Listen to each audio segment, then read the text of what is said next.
Chapter 7. Back Among the Thieves. Oliver recovered soon, but when he came down into the housekeeper's room next day, first of all he wanted to look at the portrait of the beautiful lady. His expectations were disappointed, for the picture was removed. "Ah," said the housekeeper, "it's gone, you see." "I see it is, ma'am," replied Oliver. "Why have they taken it away?" "It has been taken down, child, because Mr. Brownlow said that it seemed to worry you," said the old lady. "Oh, no, it didn't worry me, ma'am," said Oliver. "I quite loved it." "Well, well, it will be hung up again when you get well. There, I promise you that. Now let us talk about something else." They were happy days that it seemed like heaven itself. Mr. Brownlow bought a new suit and a new cap and a new pair of shoes for Oliver. As Oliver was told that he might do what he liked with the old clothes, he gave them to a servant and asked her to sell them and keep the money for herself. One evening Mrs. Bedouin told Oliver that Mr. Brownlow wanted to see him. Oliver found him in a little room quite full of books. There was a table before the window at which Mr. Brownlow was reading a book. When he saw Oliver, he pushed the book away from him and told him to come near the table and sit down. "There are many books, are there not, my boy?" said Mr. Brownlow, observing the curiosity with which Oliver looked at the shelves that reached from the floor to the ceiling. "A great number, sir," replied Oliver. "I never saw so many." "You shall read them if you behave well," said the old gentleman kindly, "and you will like that. Would you like to grow up as a clever man and write books, eh?" "I think I would rather read them, sir," replied Oliver. "What? Wouldn't you like to be a book writer?" said the old gentleman. "Well, well," said the old gentleman, "don't be afraid.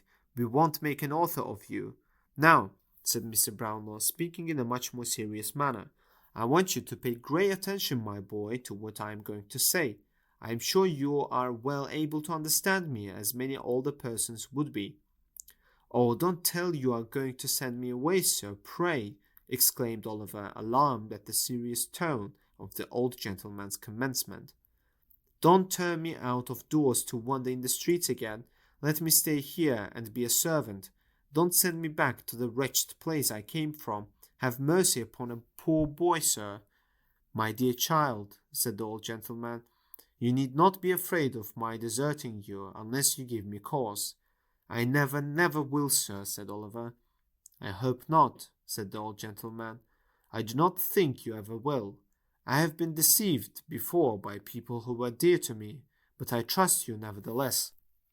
The persons whom I loved lie deep in their graves, but although the happiness and delight of my life lie buried there too, I have not made a coffin of my heart," the old gentleman said in a low voice.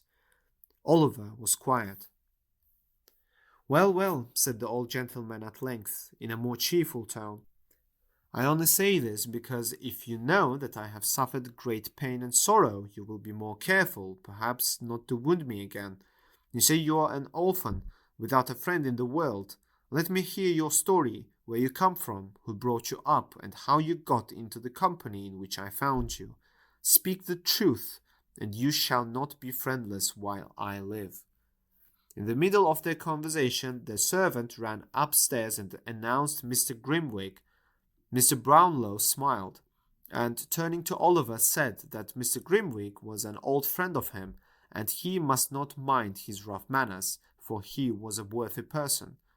At this moment a stout old gentleman walked into the room. He supported himself by a thick stick. He was dressed in a blue coat, striped waistcoat, and a broad-brimmed white hat, with the sides turned up. The ends of his white neckerchief were twisted into a ball about the size of an orange. He had a manner of screwing his head on one side when he spoke. "This is young Oliver Twist, whom we were speaking about," said Mr. Brownlow. Oliver bowed. "That's the boy, is it?" said Mr. Grimwig at length. "That's the boy," replied Mr. Brownlow. "How are you, boy?" said Mr. Grimwig. "A great deal better, thank you, sir," replied Oliver. "He's a nice-looking boy, is he not?" inquired Mr. Brownlow. "I don't know," replied Mr. Grimwig. Don't know? No, I don't know. I never see any difference in boys. Where does this boy come from? Who is he? What is he? He has had a fever. What of that? Bad people have fevers sometimes, haven't they, eh?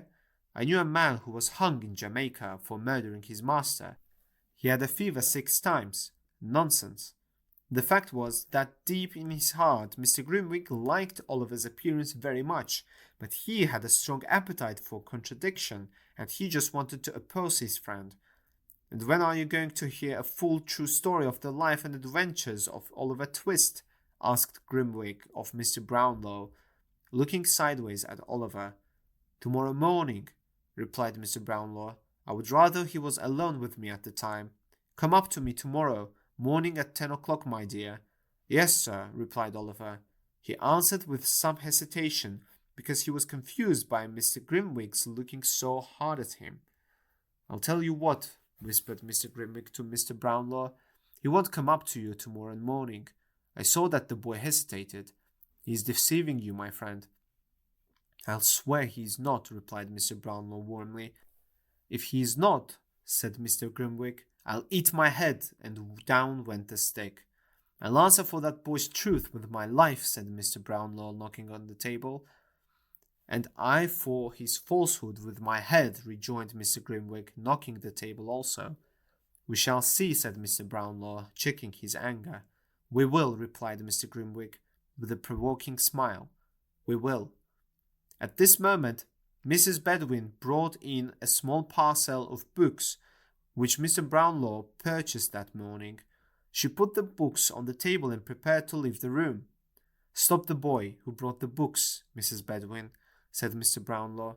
There's something to go back. These books are not paid for, and there are some books to be taken back too. The boy has gone, sir, replied Mrs. Bedwin. Dear me, I am very sorry for that, exclaimed Mr. Brownlow. I particularly wished to return those books tonight. Send Oliver with them, said Mr. Grimwig, with an ironical smile. He will be sure to deliver them safely, you know. Oliver was waiting at the door. Yes, do let me take them, if you please, sir, said Oliver. I'll run all the way, sir. The old gentleman was just going to say that Oliver would not go out on any account, but then he thought that he could prove to Mr. Grimwig the injustice of his suspicions. You will go, my dear, said the old gentleman. The books are on a chair by my table.